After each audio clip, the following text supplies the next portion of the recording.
Introducing Perfect Meal, a special formula for your feline, made with real chicken.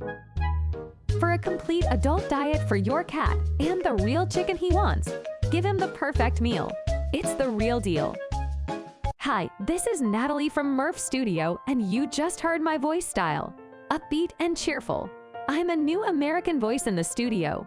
You can use my voice to create voiceovers for advertisements, kids content, and explainer videos. I also support custom features like pitch, emphasis, and speed of narration.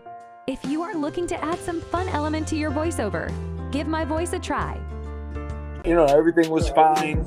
I don't think it was like that, that day or whatever. I think it was an ongoing thing, and I think he's the type of guy, like when he had the infected tooth, which you could imagine must be very painful. Landed a few sharp jabs and kept his distance, winning the round on most scorecards. In the second round, Beterbiev began to close the distance and press the action. He connected with a few solid body shots, testing Bal's ability to withstand his famous power. Bal, however, remained composed, sticking to his game plan of moving around the ring and throwing combinations to keep Beterbiev from settling in. This was a closer round, and it became evident that while Bal's speed and movement were giving Bibiev problems, the sheer force behind Beterbiev's punches was always a threat. Hey, you see the gap being closed. Look at the Beterbiev ming him right away. The third round saw Bivol begin to control the tempo of the fight.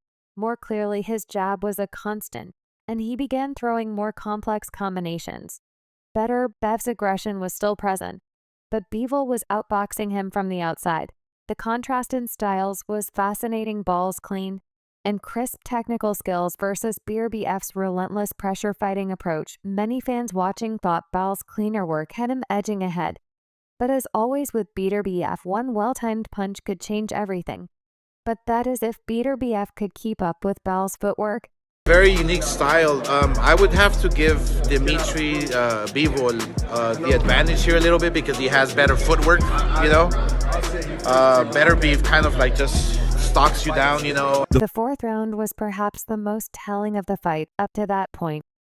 Bibiev started to break through Bal's defense with heavier shots, and the physicality of the fight ramped up.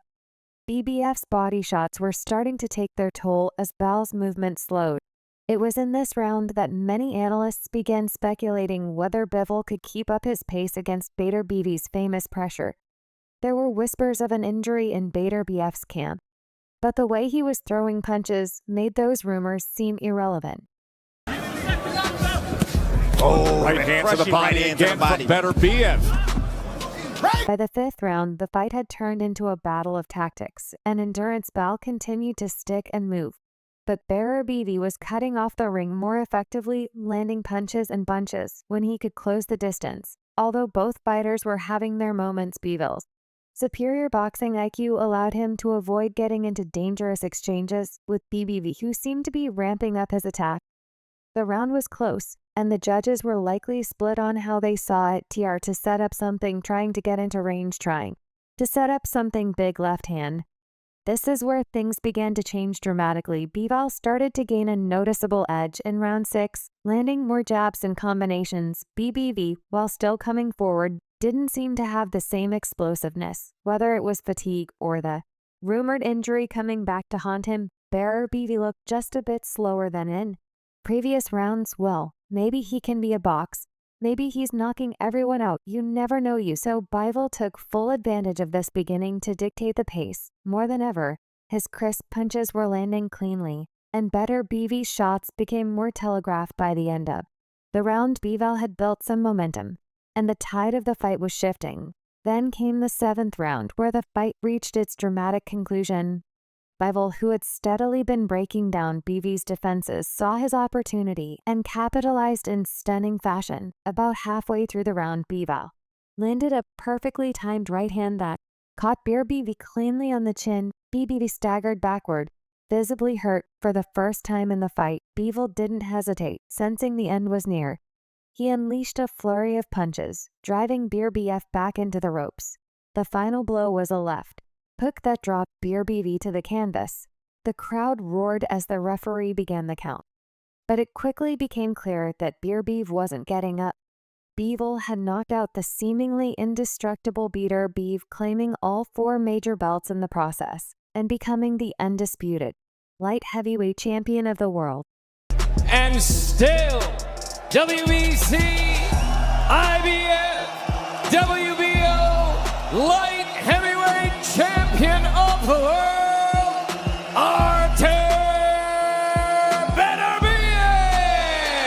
The knockout victory by Ball sparked immediate speculation. Fans and analysts alike were quick to wonder if Beterbiev was dealing with something going into the fight that hadn't been publicly disclosed leading up to the match. There had been whispers about an old injury flaring up during Beterbiev's training camp, particularly related to his right shoulder. Some sources within the boxing community hinted that this may have limited his ability to throw his signature power punches with the same intensity we've seen in previous fights. The 6th round certainly showed a noticeable decline in his output, and Bivol capitalized on that to end the fight in the 7th. Another rumor that had been swirling was that Beterbiev had struggled with his weight cut for this fight, and it may have affected his conditioning. While he appeared strong early on, the pace he set in the first half of the fight seemed unsustainable, and by the 6th round he was breathing heavier than usual. Bivol, known for his stamina and endurance, took advantage of this and overwhelmed Beterbiev when he showed signs of fatigue.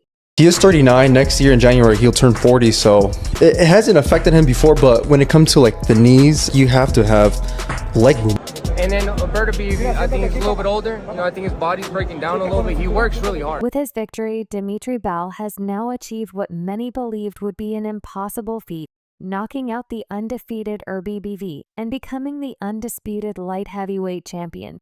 So where does he go from here? There are already rumors swirling about Ball's next fight. Some insiders believe that Bivol could be looking at a potential super fight against Canelo Alvarez. After all, Bivol handed Canelo one of his rare defeats in 2022, and a rematch could draw massive attention from both casual fans and die-hard boxing enthusiasts. And still, WBC, IBF, WBO, light heavyweight champion of the world, Artur Beterbiev! The knockout victory by Ball sparked immediate speculation. Fans and analysts alike were quick to wonder if Beterbiev was dealing with something going into the fight that hadn't been publicly disclosed leading up to the match. There had been whispers about an old injury flaring up during Beterbiev training camp, particularly related to his right shoulder.